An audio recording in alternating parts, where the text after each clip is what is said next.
اللہ اسے اس کی نیت کے سبب اجر سے نوازے گا۔ اللہ نے اس کے لیے ان 10 دنوں میں بڑے بڑے اعمال رکھے ہیں جنہیں وہ انجام دے سکتا ہے جبکہ وہ اپنے گھر میں مقیم ہو۔ ان ایام کے مستحب اعمال میں روزہ رکھنا ہے، بطور خاص عرفہ کے دن کا روزہ۔ اس کا روزہ 2 سالوں کے گناہ مٹاتا ہے۔ سنن ابو داؤد میں اللہ کے نبی صلی اللہ علیہ وسلم کی بعض بیویوں سے روایت ہے، انہوں نے کہا اللہ کے نبی صلی اللہ علیہ وسلم 9 ذی الحجہ کو روزہ رکھا کرتے تھے۔ ان 10 ایام میں ذکر کرنا بقیہ ایام میں ذکر کرنے سے افضل ہے۔ مسند احمد میں ہے کہ نبی صلی اللہ علیہ وسلم نے فرمایا ان 10 ایام سے بڑھ کر اللہ کے نزدیک کوئی دن نہیں جو اللہ کے نزدیک سب سے عظیم ہو اور جس میں نیک عمل کرنا اسے سب سے زیادہ پسندیدہ ہو۔ چنانچہ ان میں خوب تحلیل و تکبیر کہو اور تحمید کیا کرو۔ مومنو، ان 10 ایام کی تیاری کرو اور ان کی ایسی ہی تعظیم کرو جیسے اللہ نے انہیں عظیم بنایا ہے۔ ان کے اندر خوب خوب نیکیاں کرو، ان میں بھلائیوں پر ایک دوسرے سے سبقت لے جانے کی کوشش کرو۔ یہ دنیا کے سب سے عظیم ایام ہیں، یہ دنیا کے سب سے عظیم ایام ہیں۔ صحیح بخاری میں ہے کہ نبی صلی اللہ علیہ وسلم نے فرمایا ان ایام میں یعنی 10 ذی الحجہ سے افضل عمل کسی دن میں نہیں۔ انہوں نے کہا جہاد بھی نہیں؟ آپ نے فرمایا جہاد بھی نہیں الا یہ کہ آدمی اپنی جان و مال کی بازی لگاتے ہوئے نکلے اور پھر کچھ بھی لے کر واپس نہ آئے۔ ابن رجب رحم اللہ فرماتے ہیں اس سلسلے میں تحقیق کی بات وہ ہے جو بعض بڑے متاخرین علماء نے کہی ہے کہ یہ کہا جائے من جملہ یہ 10 ایام رمضان کے جملہ عشرہ سے بہتر ہیں۔ ہر چند کے رمضان کے عشرہ میں ایک ایسی رات ہے جس پر کسی دوسری رات کو فوقیت حاصل نہیں ہو سکتی۔ مسلمانوں، پھر جان لو کہ اللہ نے تمہیں ایک کریمانہ حکم دیا ہے جس کی ابتدا اس نے خود سے کی ہے، اس کا فرمان ہے اللہ تعالیٰ اس کے فرشتے اس نبی پر رحمت بھیجتے ہیں۔ اے ایمان والو، تم بھی ان پر درود بھیجو اور خوب سلام بھی بھیجتے رہا کرو۔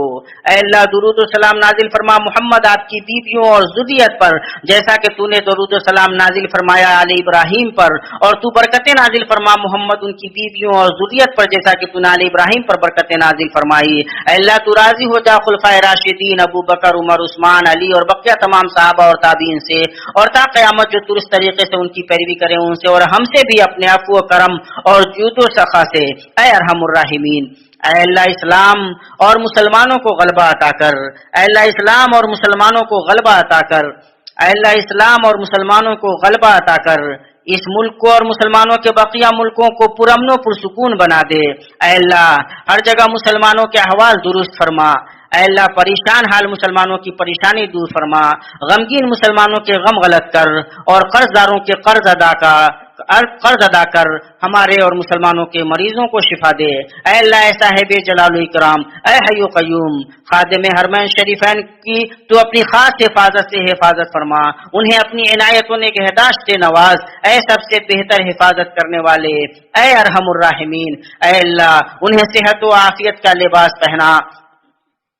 اے اللہ، انہیں اسلام اور مسلمانوں کی طرف سے بہترین بدلوں سے نواز۔ اے اللہ، انہیں اور ان کے ولی عہد کو اس کی توفیق دے جس میں اسلام اور مسلمانوں کی بھلائی ہو۔ اے اللہ، تو مسلمانوں کے تمام فرمانرواؤں کو اپنی کتاب اور اپنے نبی کی سنت کو حکم بنانے کی توفیق دے۔ اے اللہ، اس سال حج کے تمام سیکٹر میں کام کرنے والوں کو توفیق یاب کر اور انہیں بہتر بدلوں سے نواز۔ اے اللہ، تو اسے پرامن اور ہر ناپسندیدہ چیز سے محفوظ حج بنا۔ بیت اللہ کے حاجیوں کا حج قبول کر اور انہیں صحیح سلامت سود مند حالت میں واپس لوٹا۔ اے اللہ، ہم تجھ سے تیرے فضل، احسان، جود و کرم کا واسطہ دیتے ہیں کہ تو ہمیں ہر بری اور ناپسندیدہ چیز سے محفوظ رکھ۔ اے اللہ، تو ہماری قبول کر لے اور تمام مسلمانوں کی تو قبول کر لے۔ اے اللہ، تو مہنگائی، وبا، ریا، زنا، زلزلے، آزمائش اور ظاہر و باطن برے فتنوں کو ہم سے دور کر۔ اے اللہ، اے اللہ، ہم ناقابل برداشت بلا سے، ہلاکت سے، سوء قضا سے اور ایسی مصیبت سے تیری پناہ چاہتے ہیں جس سے دشمن کو خوش ہونے کا موقع ملے۔ اے اللہ، تو ہمارے مریضوں کو شفا دے، آزمائش میں پڑے لوگوں کو عافیت دے، مرے ہوں پر رحم فرما اور ہم میں سے کمزوروں کا سہارا ہو جا اپنی رحمت سے ارحم الراحمین۔ اے اللہ، ہمارے ملکوں کی سرحدوں پر تعینات ہمارے سپاہیوں کی مدد فرما اپنی رحمت سے ارحم الراحمین۔ تیرے سوا کوئی معبود برحق نہیں، تو پاک ہے، ہم یقیناً ظلم کرنے والوں میں سے ہیں۔ اے ہمارے رب ہم نے اپنے نفس پر ظلم کیا، اگر تو ہمیں نہ بخشے اور ہم پر رحم نہ کر تو ہم یقیناً نقصان اٹھانے والوں میں سے ہو جائیں گے۔ اے اللہ تو ہمیں اور ایمان میں سبقت لے جانے والے ہمارے ایمانی بھائیوں کو بخش دے۔ اے اللہ ہمارے دلوں میں ایمان والوں کے لیے کوئی کینہ نہ رکھ، بلا شبہ تو رؤوف الرحیم ہے۔ اے اللہ تو ہمیں دنیا میں بھی بھلائی دے اور آخرت میں بھی بھلائی دے اور جہنم کے عذاب سے بچا۔ تیرا رب العزت ان چیزوں سے پاک ہے جنہیں یہ بیان کرتے ہیں۔ سلامتی ہو مرسلین پر اور ہر قسم کی تعریف اللہ رب العالمین کے لیے ہے۔